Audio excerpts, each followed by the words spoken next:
The wreck of the Zanzibar, November the 30th.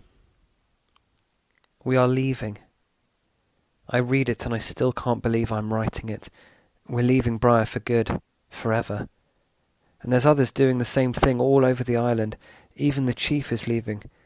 I think that's maybe what finally made up Father's mind for him. He came out with it this evening.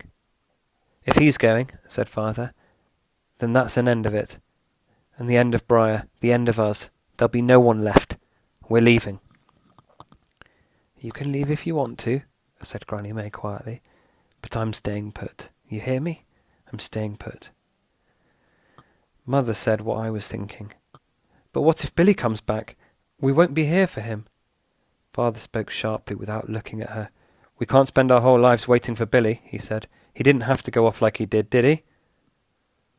Granny May took Mother's hands in hers. I'll be here, she said. He'll find me, and then he'll find you. He'll come back, you'll see. Mother looked at me, and I tried all I could to give her some hope, but she knew I was pretending.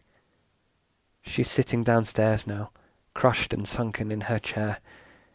She doesn't cry, and neither do I. My tears won't come because they don't want to come. The honest truth is that I want to leave. This house is full of sadness and hunger.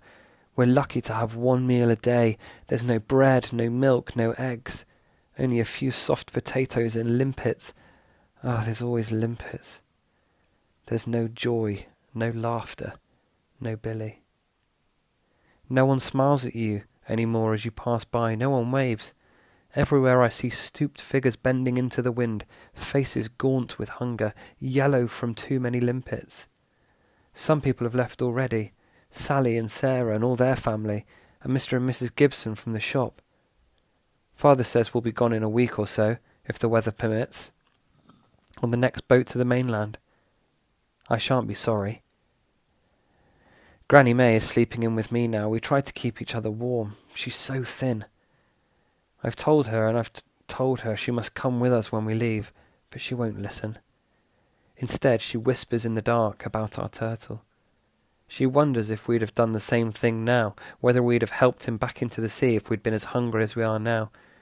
Granny May thinks we would, but I'm not so sure. I can't sleep, so I've lit the candle and I'm writing a bit more. More than anything, I feel angry. Maybe that's why I can't sleep. I'm angry we're being driven off out of our home, driven off our island, and angrier still now that I shall never be able to row in the gig. Granny May has just woken up. She looked at me and said, I'm telling you, Laura, I'm not leaving. You can write that down in your diary. I was born here, I'll die here, I'm not leaving. She's sleeping again now. When old people sleep, you can hardly see them breathe.